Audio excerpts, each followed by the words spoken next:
এবার এতে ছেড়ে দিচ্ছি শুকনো লঙ্কার টুকরোগুলো,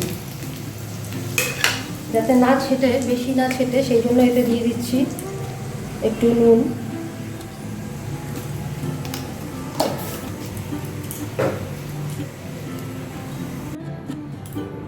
আমি এখন টমেটো সস করার যে ছিবড়াগুলো টমেটো রেখে দিয়েছিলাম সেগুলো দিয়ে আচার করব, সেগুলো দেখুন কিভাবে করছি। তার জন্য আমি প্রথমে কড়া বসিয়ে গ্যাস জ্বেলে দিচ্ছি। এর জন্য আমার সেই টমেটো ছিবড়াগুলো রয়েছে, আর কড়া ধোয়া জলটা রয়েছে, আর নিয়ে নিচ্ছি সর্ষের তেল নিয়ে নিচ্ছি, আর নিচ্ছি শুকনো লঙ্কা। এই কয়েকটা শুকনো লঙ্কা নেব। প্রথমে কড়াতে কড়ার জল শুকিয়ে গেছে, কড়াতে এবার আমি তেল আর শুকনো লঙ্কা দেবো। ফিরে আসি, কড়াতে আমি অনেকটা পরিমাণে সর্ষের তেল দিয়ে দেবো, কারণ এগুলো সব জল দেওয়া রয়েছে, কিছুতে জল দিয়ে ধোয়া রয়েছে, তো ওই জলটা দেবো, সেই জন্য তেলটা একটু বেশি দেবো। কড়া ধোয়া যেহেতু জল রয়েছে, সেই জন্য তেলটা একটু বেশি দেবো। আঁচ বাড়িয়ে দিলাম।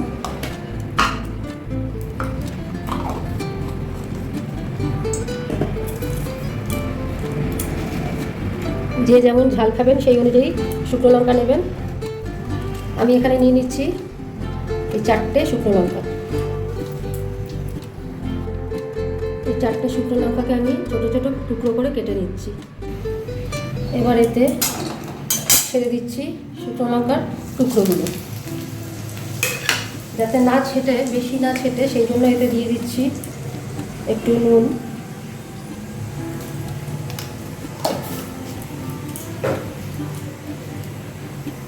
হয়ে গেছে শুকনো।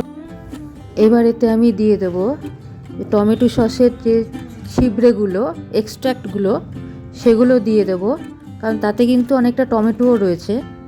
তার সাথে কিছু সতেজ বা টাটকা টমেটোও দিয়ে দিচ্ছি, এগুলো দেখাচ্ছি, এই যে গোটা গোটা রয়েছে, সেগুলো দিয়ে দিচ্ছি। দিয়ে কিন্তু এটা খুব ভালো করে ভাজতে হবে, ভাজলে পরে কিন্তু অনেক দিন এটা থাকবে। এটা তো আমি আচার করব।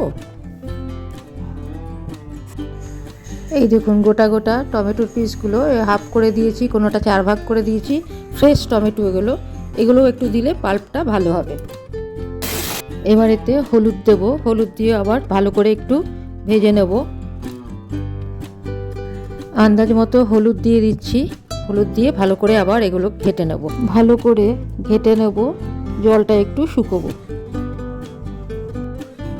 এবার এতে দিয়ে দিচ্ছি বিটের টুকরোগুলো দিলে কিন্তু ভালোই লাগবে।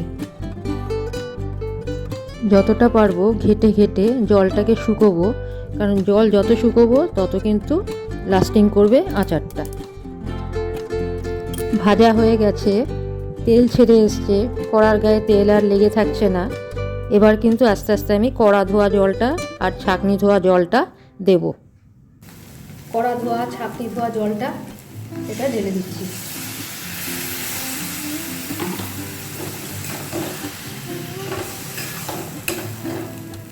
এবার এতে এক এক করে জিনিস দেবো। এবার এতে আস্তে আস্তে দেব গুড়, 1.5 ডালা গুড় দেবো এতে, কারণ এটা তো মিষ্টি আছেই আগে থেকেই, তো অল্প মিষ্টি দিলেই হবে। আর আঁচটা কিন্তু সিম আঁচে রাখবো, কারণ ধীরে ধীরে গুড়টাকে গলতে দিতে হবে, সেই জন্য আঁচটা কিন্তু কোনো মতেই এখানে বাড়ানো চলবে না। এবার সমানে একটু ঘাঁটবো যাতে গুড়টা গলে যায়। গুড়টা যদি ডেলা থাকে আবার এটা ঘেটে ভেঙে দেব। এবার এতে দিয়ে দেবো কিছুটা ভিনিগার, 1 চামচ, 2 চামচ ভিনিগার দিয়ে দিলাম।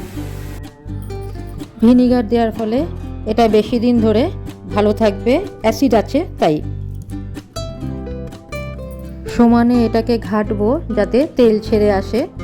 যত তেল ছেড়ে আসবে ঘাটার ফলে, তার মানে জলটা কমবে এবং আচারটাও বেশি দিন ভালো থাকবে। যদিও এবার আমি এতে একটু ঠান্ডা হয়েছে, এতে আমি দিয়ে দিচ্ছি 5 ফোড়ন গুঁড়ো। আমি আগে অন্য আচার করেছিলাম, তাতে আমি 5 ফোড়ন গুঁড়ো করে রেখেছিলাম, সেই গুঁড়োটা দিয়ে দিলাম। এটা একদম গরমে দিয়ে কেন ঘাঁটি না, অনেকে হয়তো করতে পারেন, আমি ঘাঁটি না, কারণ আমি দেখেছি যে মেথি এক একটা পাঁচফোড়নে মেথি খুব বেশি দেওয়া হয়, আর সেক্ষেত্রে কি হয় মেথিটা কিন্তু মেথি বেশি থাকলে গরম অবস্থায় দিলে তিতো হয়ে যায়, তাই ঠান্ডায় দিই আমি। এবার এটাকে আমি মাখিয়ে নেব ভালো করে।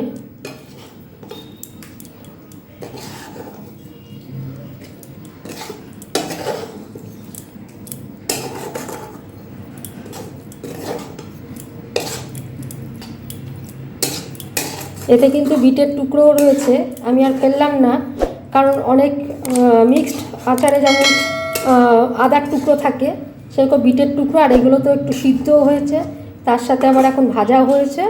তো যেগুলো বেশি বড় ছিল সেগুলো আমি একটু ছোট করে খুন্তি দিয়ে ছোট করে কেটে দিয়েছি। ব্যাস, আমার রান্না রেডি টু সার্ভ।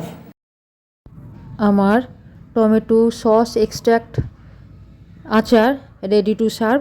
ভালো থাকবেন, কাল আবার অন্য কিছু নিয়ে ফিরে আসছি। ধন্যবাদ।